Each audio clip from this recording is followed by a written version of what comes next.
ఒక బౌల్లో శనగపప్పును తీసుకొని నీళ్ళు వేసేసి మంచిగా కడిగేసి ఇలా ఉడకబెట్టేసుకోండి మెత్తగా. ఓకే, దీన్ని ఒక స్ట్రైనర్లో వేసేసి వాటర్ అంతా వడగట్టేసేయండి. కట్టేశారా? ఇది పక్కన ఉండండి, కాసేపు నీళ్ళు వడుస్తాయి.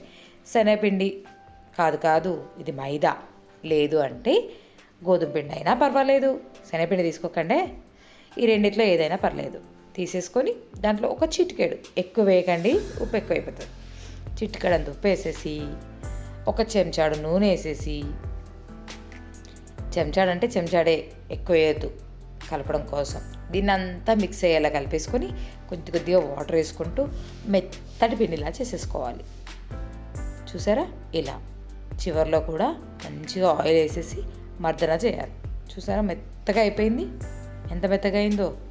ఏంటబ్బా ఇదెంత చెప్తుంది, ఏం చేస్తుందో చెప్పట్లేదు, ఎవరా చెప్పట్లేదు అనుకుంటున్నారా? Welcome back to my channel cook with Sharbani. నేను మీ కవిత దేవరాజ్. నేను ఈరోజు బొబ్బట్లు చేస్తున్నాను. చూసారా పిండి ఎంత మెత్తగా ఉందో, చాలా బాగుంది కదా. దీన్ని కొద్దిసేపు రెస్ట్ ఇద్దాం. ఆలోపు మనం పిండిని మిక్సీ పట్టేసుకొని మిగిలిన ప్రాసెస్ చేసేసుకుందాం. ఓకేనా? చాలా మెత్తగా ఉంది. చూసారా? పడుకోమ్మా, అది పడుకుంటుంది కొద్దిసేపు, దాన్ని పడుకొనివ్వండి. మనం ఆలోపు మిక్సీ గిన్నెలో మనం వార్చుకున్న పప్పుని వేసేసుకొని ఇలా మెత్తగా పిండిలాగా చేసేసుకోవాలి. చూసారా ఎంత బాగుందో కదా.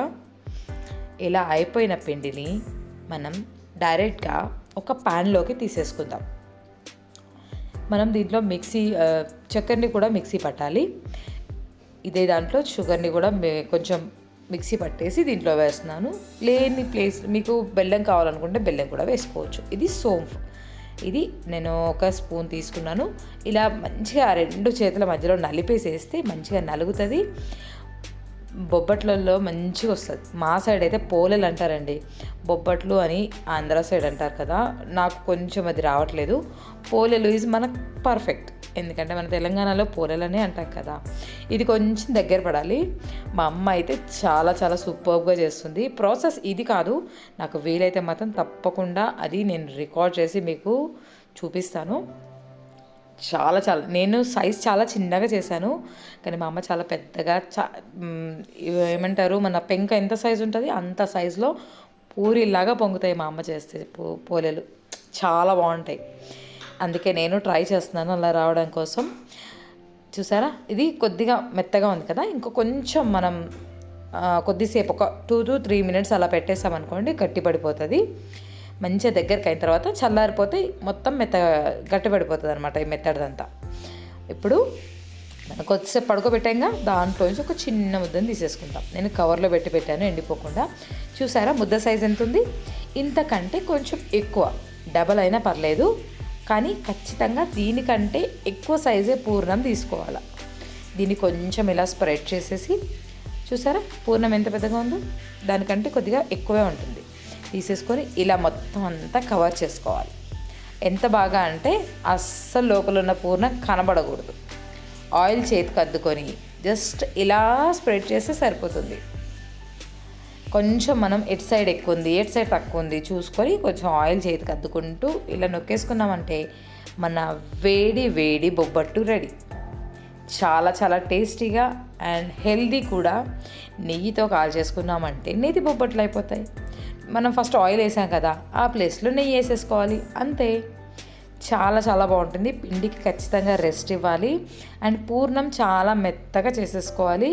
సూపర్ వస్తాయి. అండ్ పూర్ణం పప్పు అండ్ షుగర్ సేమ్ క్వాంటిటీలో తీసుకోవాలి. బెల్లం తీసుకున్నా అంతే.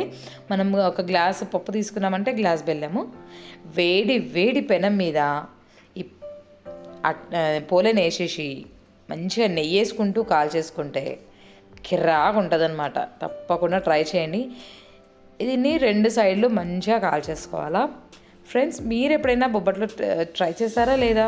అందరూ ట్రై చేసి ఉంటారు, బట్ చాలామంది ఇంకా ట్రై చేయని వాళ్ళు ఉంటారు కదా, వాళ్ళ కోసం ఈజీగా చేసుకోవడం కోసం ఇలా చెప్పానమాట.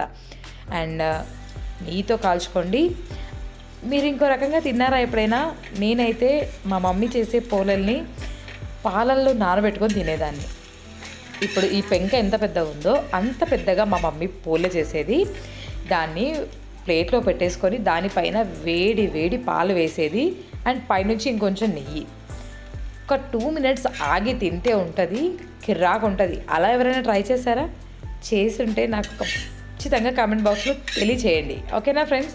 చేయని వాళ్ళు ఈసారి అలా ట్రై చేసి చూడండి. పోలేల్ని తినడానికి సూపర్గా ఉంటాయి. ఓకేనా? నేను కొంచెం ఇది ఇనుప పెనం మీద కాలుస్తున్నాను, అందుకే కొంచెం బ్లాక్ అవుతుంది.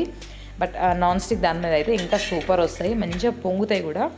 ఇప్పుడు ఈ ముద్ద చూసారా? ఇప్పుడు దీనికి డబల్ సైజులో నేను మళ్ళీ పూర్ణాన్ని తీసుకుంటున్నాను. ఈసారి మనం కోలతో చేద్దాం. అందరికీ చేత్తో చేయడం రాదు కదా, ఇలా కోలతో చేయడం ఎలా అనేది కూడా చూపిస్తాను. కొంచెం ఇలా స్ప్రెడ్ చేసేసుకొని ముందులాగే పూర్ణాన్ని ఇలా పెట్టేసుకోవాలి. ఇది చూసారా? ఇలా చేసేసి పైన వచ్చిన ఈ పిండిని కూడా తీసేసామనుకోండి, ఇంకా మనకి పూర్ణంతో పాటు మంచిగా వస్తుంది. మా మమ్మీ అయితే ఇలా ఫిల్ చేస్తుంది అనమాట పూర్ణాన్ని. కొంచెం ఆయిల్ స్ప్రెడ్ చేసేసుకొని దాంట్లో పెట్టేసుకొని, మా మమ్మీ చేత్తోనే చేస్తుంది. అండ్ ఫస్ట్ ఇలా చేత్తో కొద్దిగా అనేసుకొని తర్వాత కూరతో దాల్చేస్తుంది అనమాట. ఆయిల్ పెట్టి దాల్చేస్తుంది. చూసారా? కోలకు కూడా కొంచెం మనం ఆయిల్ స్ప్రెడ్ చేసేసుకొని ఇలా తిప్పేసుకుంటే సరిపోతుందండి. చాలా సూపర్గా వస్తుంది. కొంచెం మన చపాతీ కంటే కొద్దిగా స్లోగా చేయాల్సి ఉంటుంది అంతే, అంతకు మించి లేదు. చాలా బాగా వస్తుంది కోళ్ళతో కూడా. చేత్తోనే రుద్దాలి అంటే అటు ఇటు ఎక్కువ తక్కువ అవుతుంది అని ఏం లేదు. చూసుకోండి, నాకు చేత్తోనే బాగా అలవాటు కాబట్టి మీకు చూపించడం కోసం కోళ్ళతో నేను స్ప్రెడ్ చేశాను. చూసారా ఎంత బాగా వచ్చిందో? పెంక ఖచ్చితంగా వేడిగా ఉండాలి. నెయ్యి లేదా నూనె ఏది వేసినా పర్లేదు, దాన్ని వేస్తూ మంచిగా కాల్చేసుకొని తింటే కిర్రాక పోలేలు సూపర్గా రెడీ అయిపోతాయి. ఎంజాయ్ చేసేయండి. అండ్ మీరు చేసిన పిక్ని నాకు ఇన్స్టా అండ్ ఫేస్బుక్లో ట్యాగ్ చేయడం మర్చిపోవద్దు. అండ్ నన్ను ఫాలో అయిపోవడం అసలు మర్చిపోవద్దు ఫ్రెండ్స్. కొత్తగా చూసిన వాళ్ళు మాత్రం ఖచ్చితంగా ఛానల్ని సబ్స్క్రైబ్ చేసి లైక్ చేసి నాకు సపోర్ట్ చేస్తారని ఆశిస్తున్నాను. Thank you for watching all.